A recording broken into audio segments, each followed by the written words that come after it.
You quit in the past, no one cares. Unless you quit now. So get up, go find a new mission, and get after it, man. Get after it. I'm here. I said I was gonna make it. I've been through hell, but I'm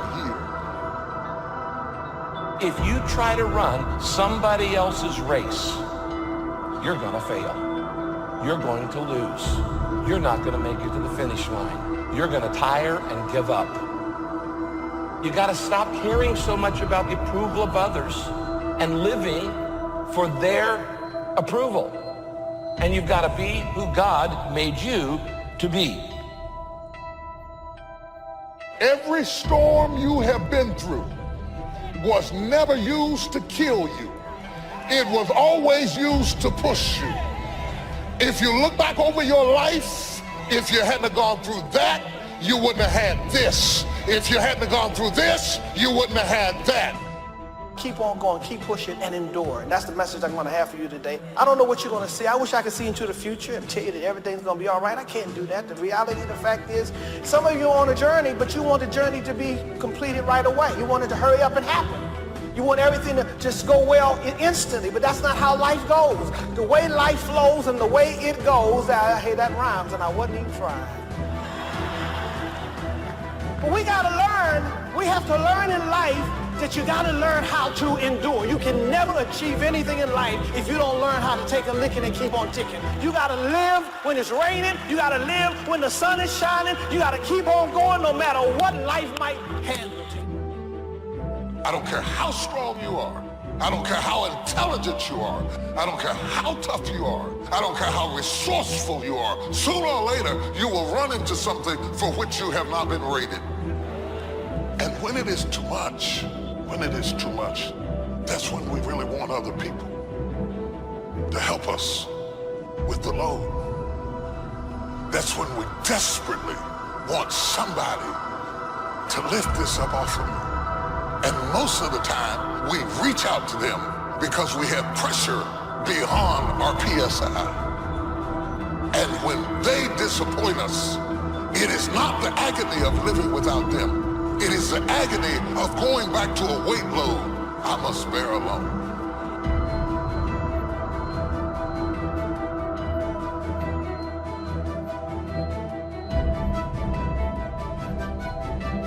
Everything starts with thought. So you must be wise and careful what you think about, because that starts everything.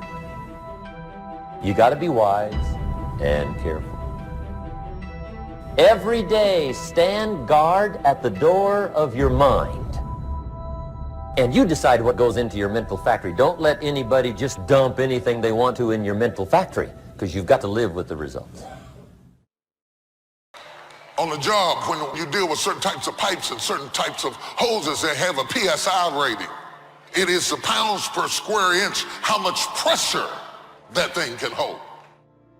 And if you add more pressure than the PSI is on the object, boom, it will burst because of pressure. But some of you today, you've allowed your circumstances to push you down and convince you that it's too much, and it's never going to change. Now you're tempted to give up on what God's placed in your heart. But I'm asking you to dig your heels in and say, no, this is a new day. I will not give up on my dreams. I will not give up because somebody did me wrong. I will not give up because I tried and failed. I will not give up because it's taken longer than I thought. I've got a made-up mind. I'm going to become everything God's created me to be, and I'm going to have everything God intended for me to have. There's got to be a relentlessness on the inside that says no matter what happens, I refuse to quit. As long as God has given me breath to breathe, I'm going to keep pressing forward, pursuing my dreams, believing for His very best. Everything about your life that God has for you is always outside of your comfort zone. Your comfort zone has everything except your calling. It's the pain and it's the challenge that expands my capacity. Consider it pure joy, my brothers and sisters, when you face trials of many kinds, because you know that the testing of your faith is developing perseverance. There's a development process. Perseverance means my capacity got bigger. I can handle more. I love this little phrase. It says this: the definition of capacity is the ability to receive or to contain. Yet I actually believe the definition that you choose to believe for your life is going to be the thing that's going to cap your capacity. Your capacity grows the more you're able to release. It's releasing that gives you time for renovation. I'm challenging my capacity. Some of you in this room right now, the pain of releasing it is keeping you from growing your capacity. It's painful. It can feel like fire, but as the walls come down, your ability to contain and to receive more, it grows. Don't waste your pain. Someone say, don't waste your pain. So most people like to use that language. They don't want to commit themselves because commitment means, among many things, no excuse is acceptable.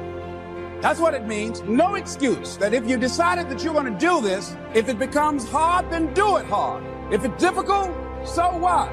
If it's inconvenient, so what? See, a lot of people made a commitment to come here tonight, but they looked outside and said, it's raining. The temperature dropped. It's cold outside. And they decide to give up on their commitment.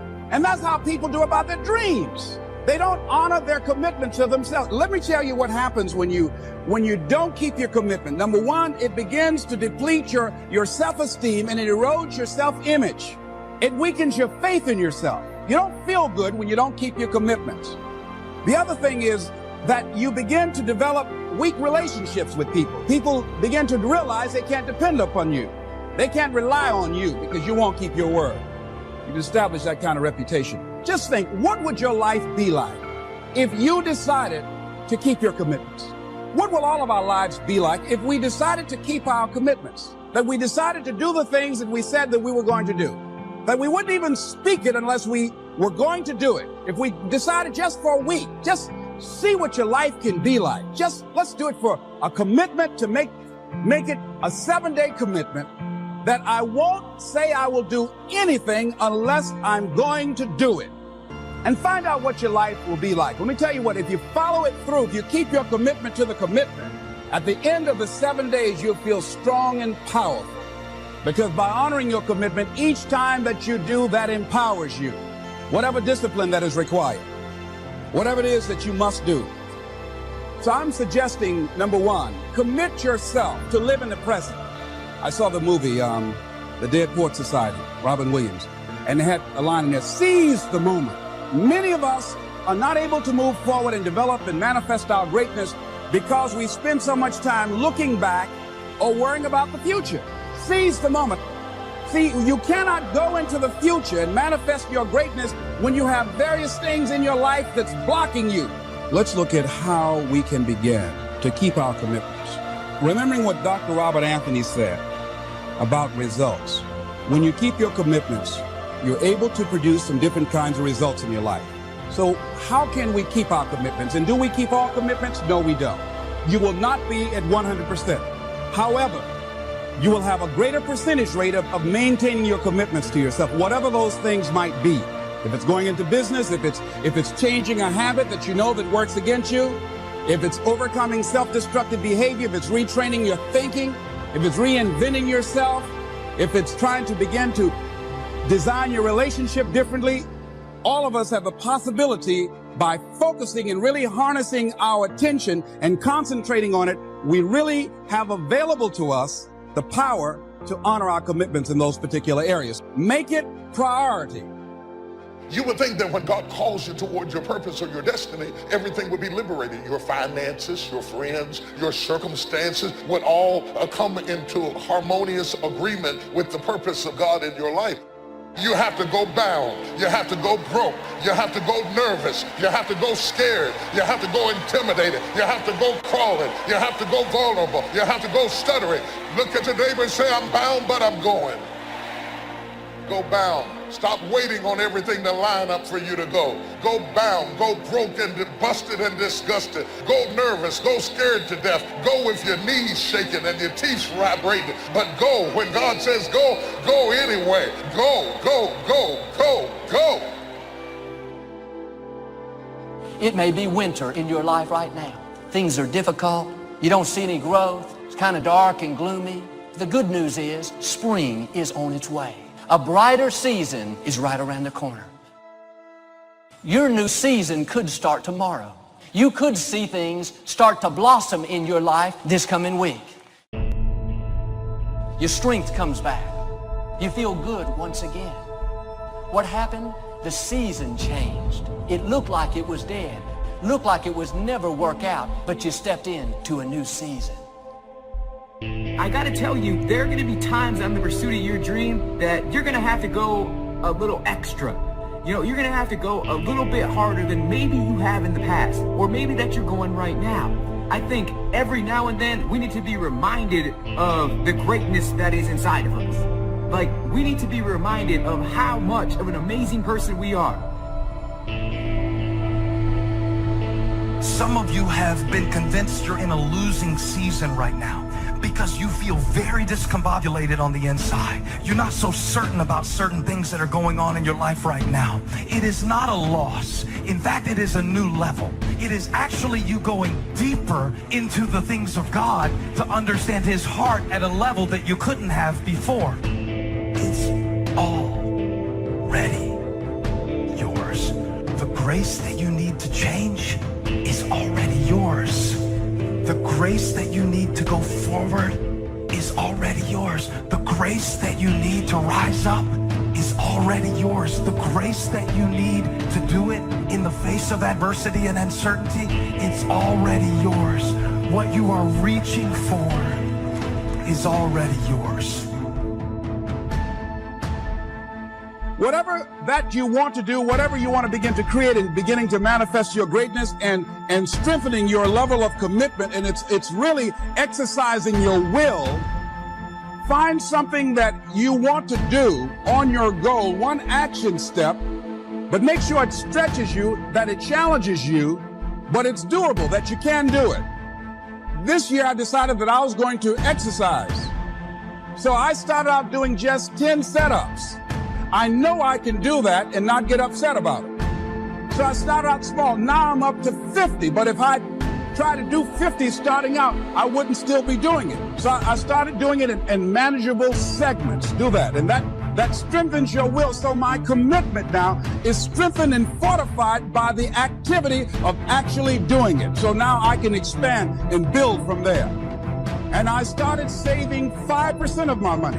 Then I increased it to 10%. Then to 15%. So now I have disciplined myself to live off 75% of my income. I took discipline to do that, but I started watching how I was spending my money. I started keeping a log and following myself. So you want to begin to find something that is manageable, that you know that you can do.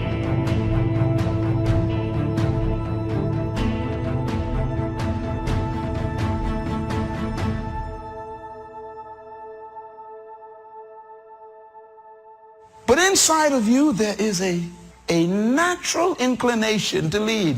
But we have been almost harnessed like a horse, where they have placed certain things in our lives that administer pain if we move over the line. They come by threat. They come by intimidation. They come by instilling fear in you if you do certain things, like losing your job if you resist something.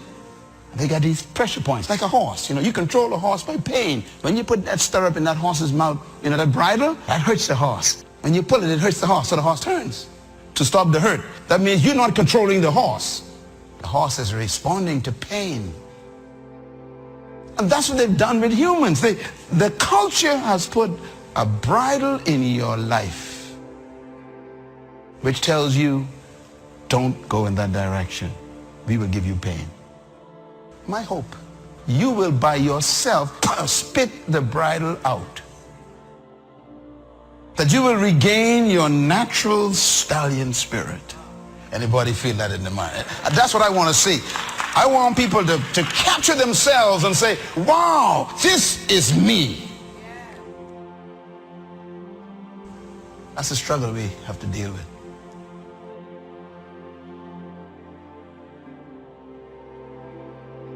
The next thing, in beginning to keep your commitments to yourself, have some friends that will hold you accountable, that won't let you off the hook, that won't tolerate anything less than the best from you. People that will support you in this new way of being, in this new state of consciousness. The other thing is that important is have a contingency plan. See, many times when you make a commitment to do something, there are some other variables that will happen that you can't control or you perhaps did not think about. So you want to have some other plans going on. You want to become creative. See, most people don't keep their commitments because when something goes wrong, they just stop. They don't have a contingency plan.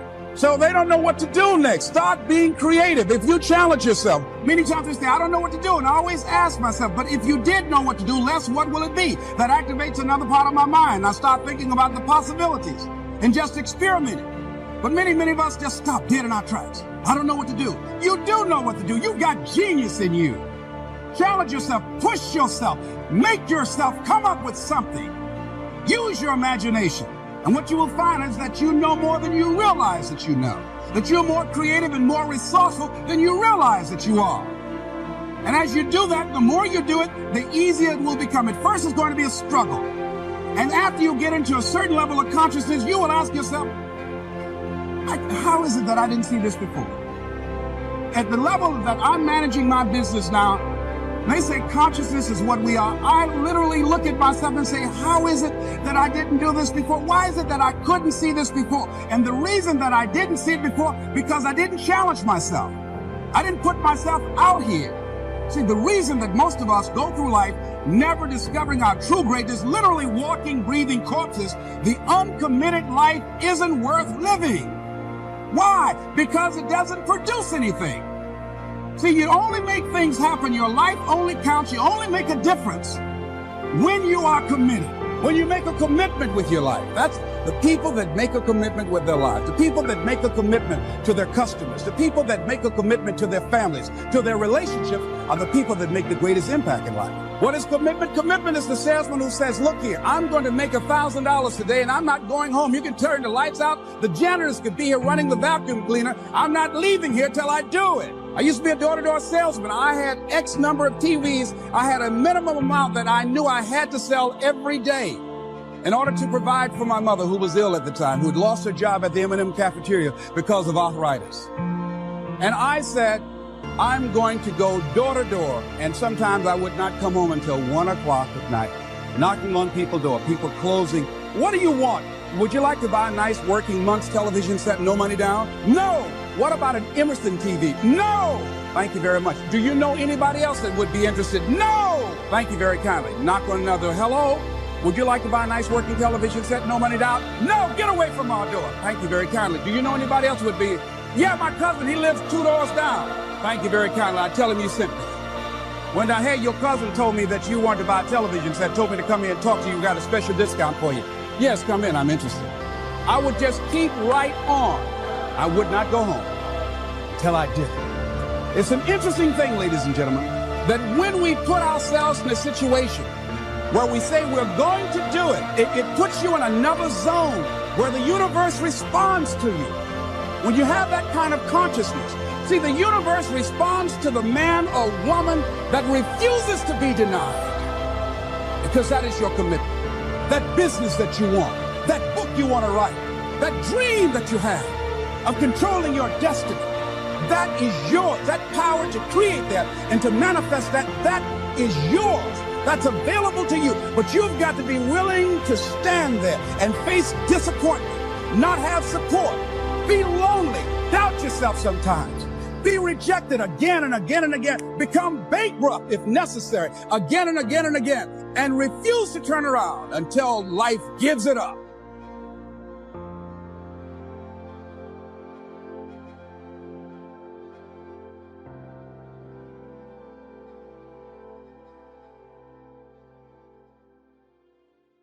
Hi, welcome back to Mind Control, where we inspire and motivate you. Hope you enjoy the video. No matter how hard it is, how difficult it is, how tough your life seems to be right now, you can go anywhere you want in life, anywhere. The number one rule in creating success is to show up, to merely just show up. In fact, it's been said that 90% of all success that people encounter is about showing up. Just show up, folks. And I know when it's tough, when it's crazy, when you don't have any money, when maybe you have health problems or family problems or partner problems, or you're not finding that right person in your life, it all seems like, when's it gonna break? Is it gonna break? Is there a way out? Am I gonna get a better job ever? You know, I've been in all these situations. I lost my first 5 jobs I was fired from. I'm here in Miami today. This is where I live. I live in this building right here. Just show up, folks. You ever known someone that got lucky a lot? You know what they did? They showed up. You can't get lucky if you don't show up. So suit up and show up. All highly successful people know that they have to show up. And that's what they do. They just keep showing up. What does showing up mean? Hey, it means simply getting out of bed in the morning. You know, sometimes when you don't want to get out of bed, you just get up and get out of bed. Nothing comes to someone that sleeps except a little rest and a few nightmares. Get out of bed in the morning. Put your clothes on. Take a shower first. Put your clothes on. The environment that I lived in, I was losing it. I was not doing well. I was using drugs. I had terrible friends. I had terrible advice. My dad had died, so I didn't have anybody to kind of mentor me and show me the way. Look, and my life kept getting worse and worse and worse. You're like, I just don't have it in me to make calls today. Okay, well, sooner or later you're gonna have to confront that you gotta make calls, or you gotta go talk to that girl, or whatever the deal is. You gotta go talk to your boss, or you gotta become more valuable to yourself and the environment around you. And the only way to become more valuable before you make that call, before you go talk to that girl, before you go talk to your boss, before you do the thing that maybe you don't know you want to do or need to do, start helping somebody else.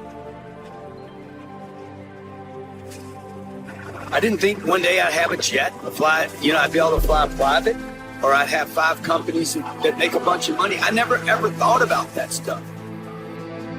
I had this little thing inside me said, hey man, I know I can do something. I know I can. You know you can do something. You know you can do more than you're doing right now. So I don't think I've made it by any means because I'm measuring against my potential. If you can put your ego aside, when you want to turn your life around, put your ego aside and say, hey, I got this one thing in front of me. I don't even like it. If you can learn to get great at something you hate, I guarantee you will have greatness in your lifetime. So I was broke at 25. At 45, I was worth probably, I was worth 10 or 15 million bucks. Well, I started getting comfortable. I started getting seduced by the idea that I had done more than other people. I would tell the millennial, just real quick, dude, get rich, get rich. There's 3 things people don't know about money. They don't know how to make it, they don't know how to keep it, and they definitely don't know, number 3, how to multiply it. If anybody that's out there just gets comfortable, you will always be punished for being comfortable. The entire middle class in America should have had their massive wake-up call in 2008, 2009. Trying to reach for what I can do, not what I have done. The day you start taking responsibility for what happens to you is the day you will start controlling what actually happens to you. Most of the people I meet in my seminars are saying, well, hey, so-and-so won't let me do this, or my wife won't let me do this, or my husband won't let me do this, or my boss won't let me do this. Folks, the moment you assign responsibility to another human being is the same moment that you accept never to be in control of your own life. This week, put yourself back in responsibility of everything that happens to you. The car wreck, the nick on the car, you get overcharged for something. Everything, the argument with your spouse, okay? Your kids don't get to school on time because of the bus. That was your fault. The moment you can take responsibility for everything, the lost deal, the people that didn't get approved, the moment you can take responsibility for everything is the moment you will start controlling your life, your customers, and your outcomes. Take responsibility, increase it. Look everywhere. I get a cold or a cough. Hey, how was I responsible for that? It wasn't because I sat on a plane with 223 people that were sick. Well, hey, I'm the one that bought the ticket. I'm the one that got on the plane. Take responsibility, increase it, and you will increase control in your life. Hey, thanks a lot. Get control this week by increasing your responsibility. Smoked weed, next day I smoked it again. Next thing you know, I'm like full into drugs. And nobody starts using drugs thinking I'm gonna be a drug addict. But within probably 2 years, I was doing drugs every day. 15 years old to 25 for 10 years, some 9.5 years, I used drugs almost every day. I know the feeling of being lost and not knowing where to go or what to do, or it could be lost with your money, lost with a job, feel like you're at a dead-end place, you can't get a promotion. The most successful people in the world wake up some mornings with no clue what to do today. Okay, so first thing I want you to know is that it's normal. It happens to everybody. It's not like you're a bad person or you're lost or you're depressed or you got some problem you need to take medication for. Everybody, regardless of their stature in life, where they are, regardless of their money, their relationship, promise you no matter how much they present, like they look like they got the whole package put together, everybody has those days where they don't know what to do. I don't know what to do. You know, uncertainty. Make the phone call you need to make. You know there's a call sitting there right now that you need to make. And you're wondering, what should I say? Just make the call. You'll figure it out. Call comes in, take the call. Customer walks up, address the customer. Show up, folks. Just do the next right thing. You have an appointment coming in, show up for the appointment. Be there, be early. There's a girl you want to call, pick up the phone and call her right now. There's a guy you want to call, pick up the phone and call him and find out what's going on with him. You want to go surfing? Get a surfboard. I don't know how to surf, Grant. You don't need to know how to surf. Get the board first. Hit the ocean, you'll figure it out. My vitamin is the future, right? So I live on a future. Well, my dad died when I was 10. Yeah. So, like, I'm thinking, man, life is short here. My brother dies 10 years later. I talked to him the night before. Sunday night, I talked to him. Monday morning, he was dead. The time is now. Be in a hurry. And also, dude, if you punch on anything long enough, you could actually change things. Like, my life is about punching. I'm a puncher. Like, I punch a lot. I punch hard. But mostly I punch persistently, kind of like life did to me. Like I've learned to punch back. There was no like everybody. Oh, what's your drug of choice? Dude, like any drug, anything that would change my attitude. You know, the guy I am today was always there. You could not kill him with drugs. I grew up in a little town in Lake Charles, Louisiana, where it's freezing today. There's ice on the road. It's raining. I grew up in a little small town, and I always had ideas that I would be somebody. The first 25 years of my life, it wasn't looking like that because I was getting worse, not better. I never dreamed of living in Miami. I didn't even know where Miami was. I didn't think I'd live in a condo on the 33rd floor with views, 360 degrees wrapped around building. Where I sold cars right here. 25 years old, 26, 27. I do it in the rain. I do it in the sunshine. I do it when it was cold. I do it when it was wet. Every day. I'd show up here an hour and a half early every day. I'd stay till midnight. And I was here at 7 o'clock in the morning, had a 25-minute drive. I'm here till 11, 12 o'clock at night.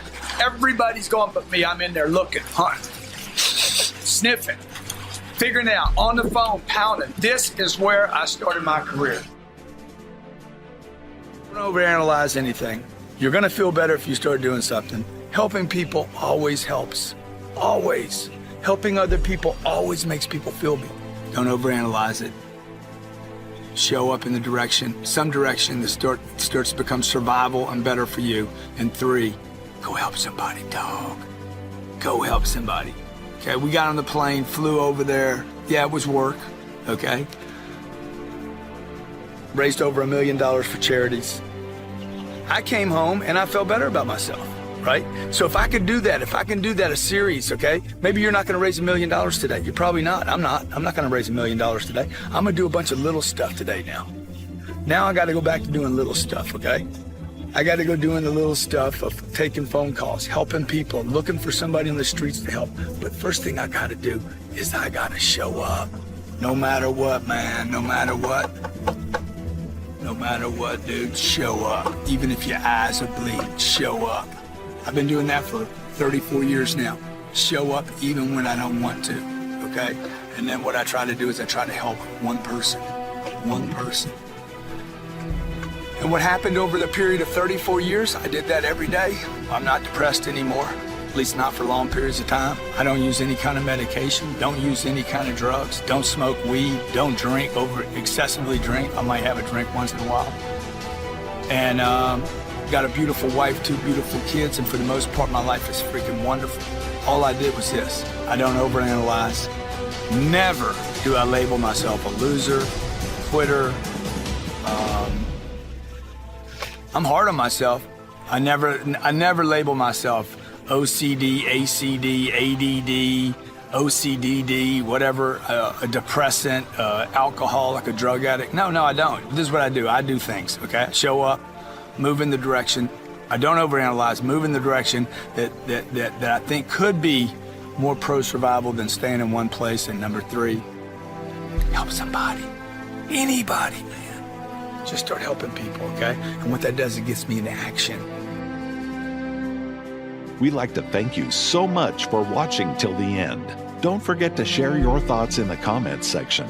Please also like, subscribe, and share this video with your friends and families. Please watch our other motivational videos. Thank you again.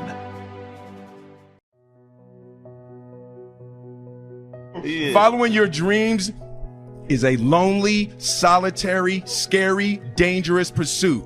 You can't wait for somebody to think you can do it.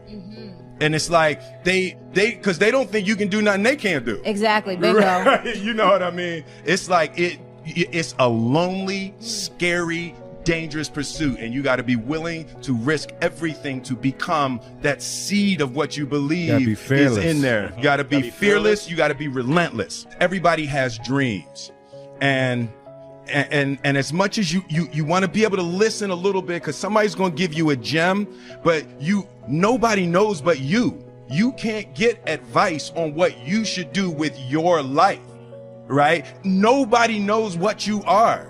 Like even sometimes you don't really even know what you are. You got to take your shot. And it's like, as much as you want people to agree and you want the people around you to be supporting your dreams and all, it's not going to be like that all the time. You got to do it alone. And people will help you, and when you get the ball rolling, people will jump on. But if you don't believe, nobody else is going to believe. People come along because your belief is so insane, that your belief is so strong, that makes people be like, yo, this crazy.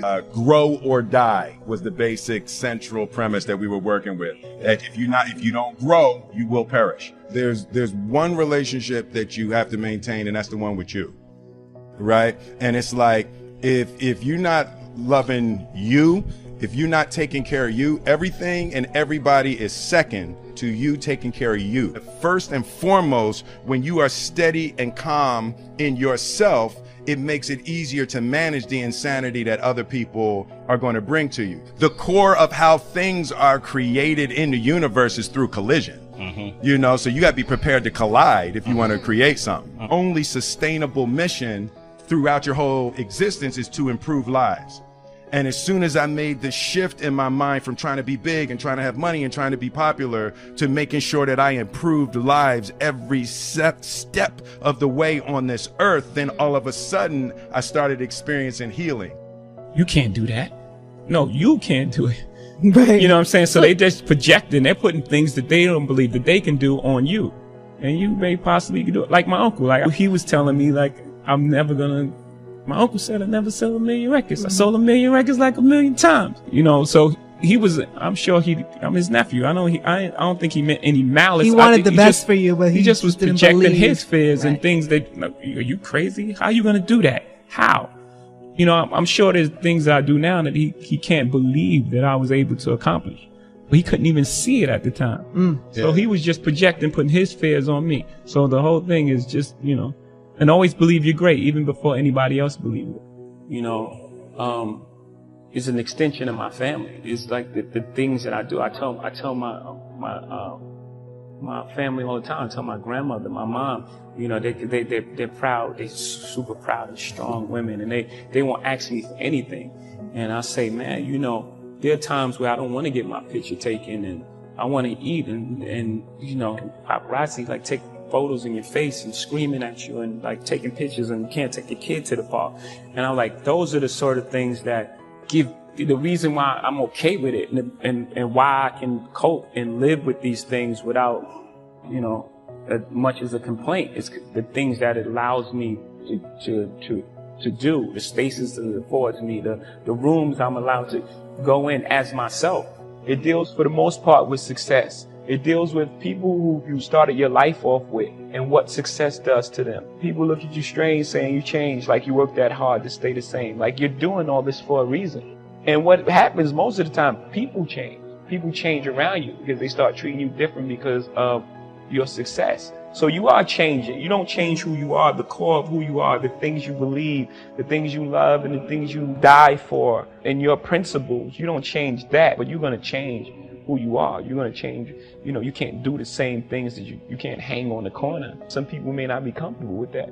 And then it deals with the other side of success, how people look at you when you're successful. Media medals, people sue you, settle. Every step you take, they remind you get it. So no matter how far you are, you still have that stigma on you of where you come from when you walk inside the door. Even if you have a tuxedo on, it's like, oh yeah, that's the guy who used to be this and did that. Most kings get their head cut off, right? I mean, in war, battle, and in life.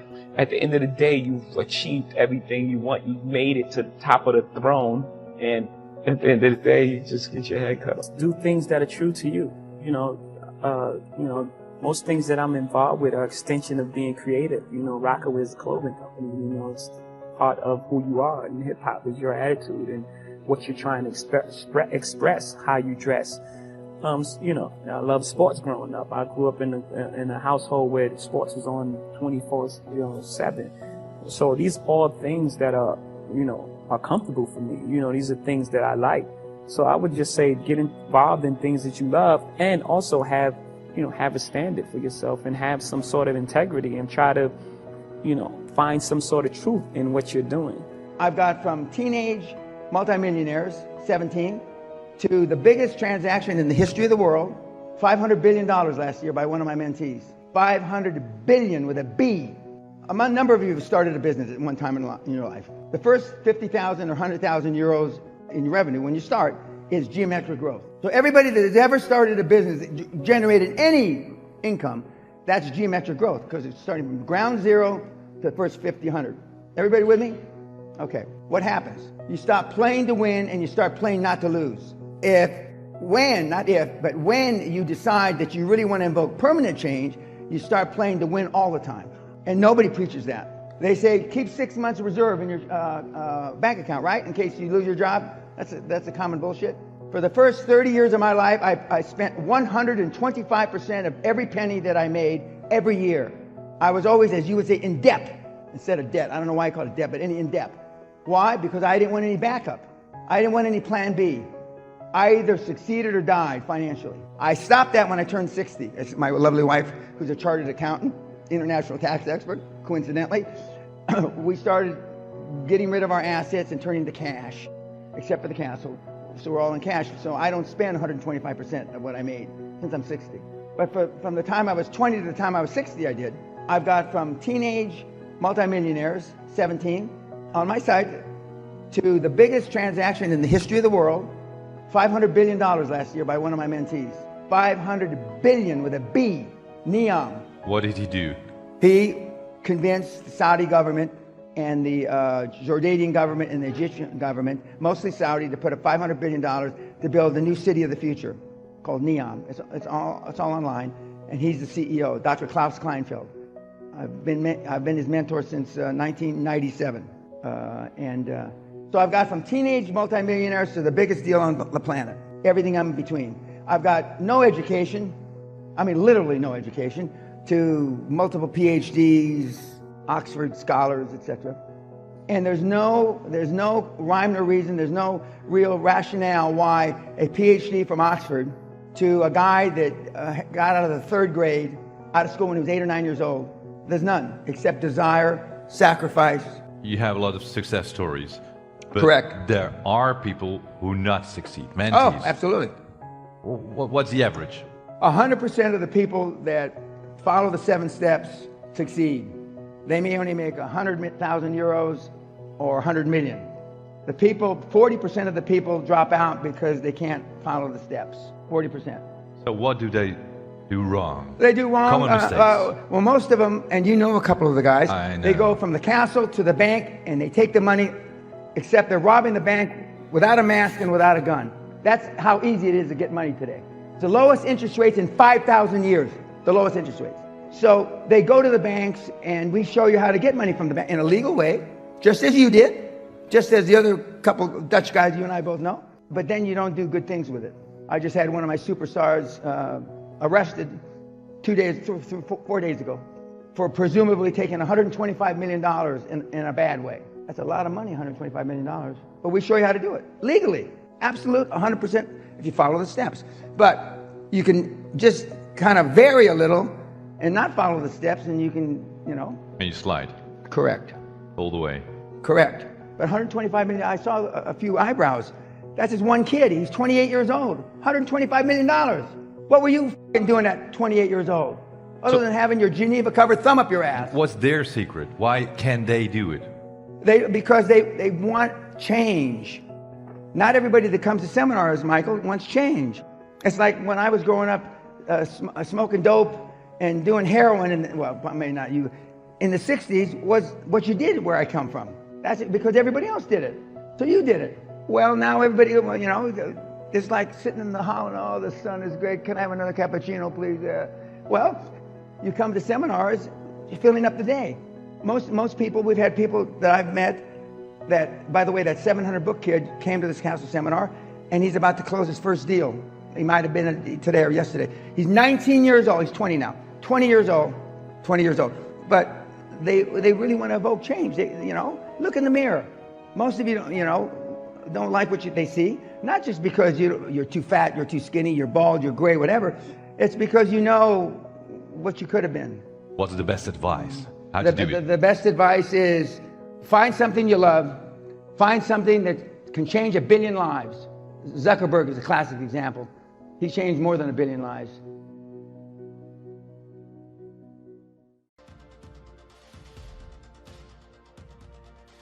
And don't you ever forget that the rest of your life. Don't you ever stop moving. Don't you ever go backwards. To be a shark is about how you move, how you operate. To walk the path that leads to success. That includes you. It won't be easy. So I can help her meet that need. So I said to her, I said, well, maybe one reason you don't have a husband is because every time you look at one, you're trying to figure out if he's going to get you those 3 kids in time and how that's going to happen. And maybe he feels a little stressed when you're looking at him this way. Ladies and gentlemen, I'm talking to you as though you're here in this place with me right now. I'm opening up to you right now. This is not something that is scripted. In fact, I don't even do scripted speeches or anything like that. I am opening up to you to let you know that no matter what struggles that you have been through in your life, no matter how much pain that you've experienced in your life, you have to turn into something greater than your pain. How you navigate. See, as long as we connected, my friend, you can't stop. You can't quit. I ain't going to let you. Not on my watch, baby. Get back in the game. It ain't over till you win. You might say, Walt, that's me, man. I quit. I got lazy. Man, I'm not moving. I'm laying in the bed, sad, lonely, depressed, angry because my girlfriend broke up with me, angry because my first business failed, angry because I didn't get into my dream school. Let me tell you, sir, it's a long race. It's a long race. Life is a marathon, baby. If you stop running, you won't get to the finish line. So as long as you can hear the sound of my voice, don't you ever stop moving. Don't you ever go backwards. And sharks never retreat. I need to be able to do both of those things. So Quest had gotten to the point where it's mature, it's stable, and so I felt it was time for me to launch the new venture, which we'll be announcing January 4th, which I'm incredibly excited about. But it's all focused on the mind, but I don't believe in the efficacy of pure philanthropy. I just don't think it's as good as commerce. So it's... Amen, brother. Well, thank you.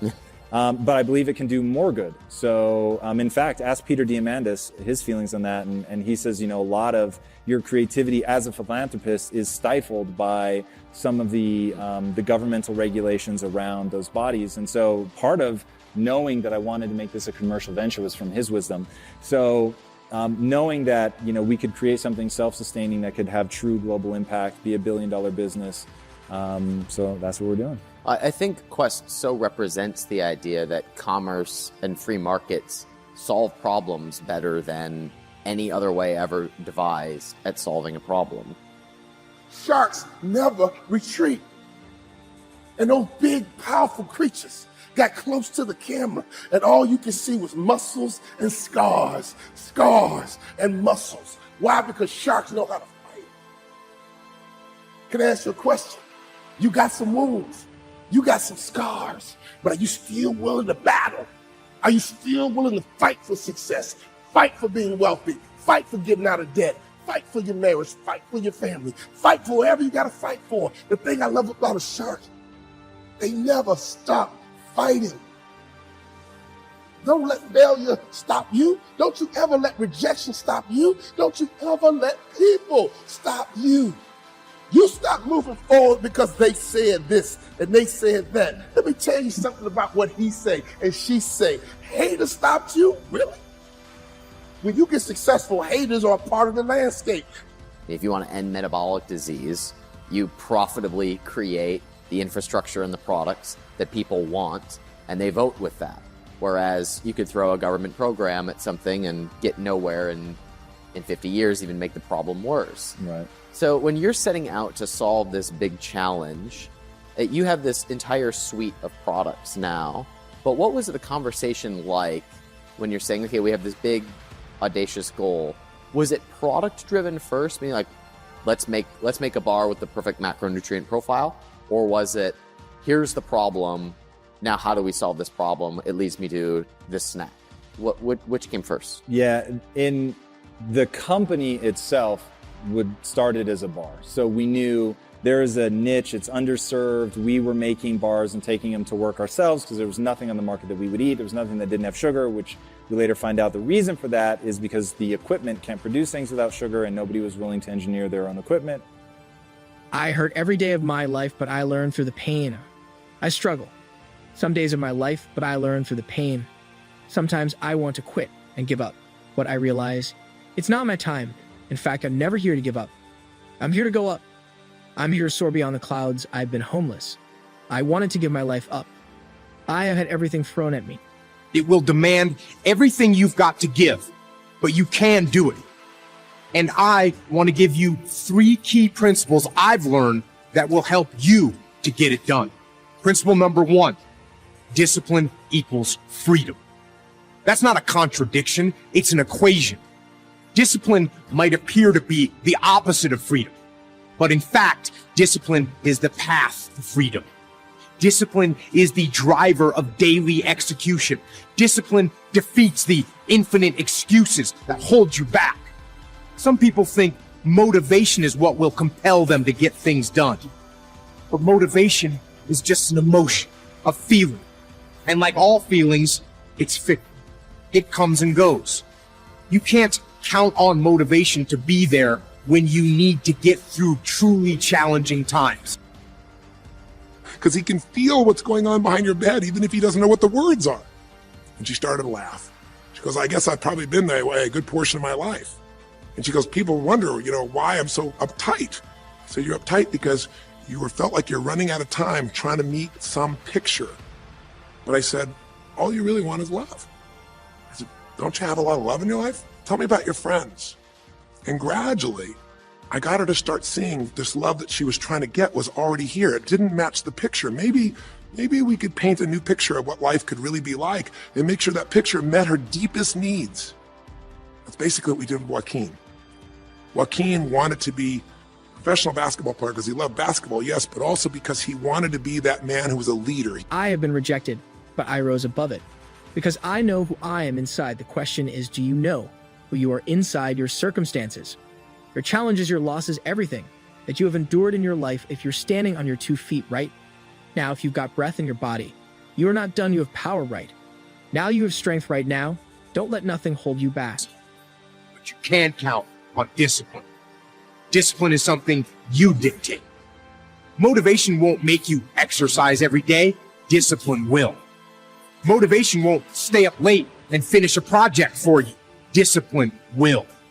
Motivation isn't going to get you out of bed in the morning. Discipline will. Make discipline part of your daily life, and your daily life will get better. Principle number 2, stay humble. In life, you are going to have to do things that you don't want to do. Maybe things that you don't think you should have to do. Things that offend your precious ego. When I got done with basic SEAL training and reported on board SEAL Team 1, you know what I was assigned to do? I was assigned to clean toilets. That's right. Despite having just graduated some of the most difficult military training in the world. He wanted to be the man who was the good man. He wanted to be the one who brought energy to people. He wanted to be the man people would look up to. He wanted to be the man who could take care of his family in style, all of his family, not just his daughters and his wife, but other people as well. Underneath it all, he wanted to know that he mattered. And through the process that you saw in this show, he began to find out that he didn't need to be angry at the world, that yes, his blueprint was taken from him, but his soul and his ability to be a special human being that could touch other people was not taken from him. That maybe his real gift was his ability to inspire young kids, his ability to get himself to do whatever it took. How did he become a professional basketball player? Unbelievable discipline, unbelievable drive. He started bringing that to picking up trash, and the game started to change. He started to have fun there. He could come home and take care of his kids and pay his bills. That doesn't solve everything, but it gives him a way to suddenly regain himself. I'm here to give you the message of hope and understanding that no matter what struggle that you are going through, no matter what pain you are going through, let your pain be your passion. Let it flow through your veins. Don't quit on your destiny. Don't give up because you've had significant losses. Don't feel it because you were rejected. In your life,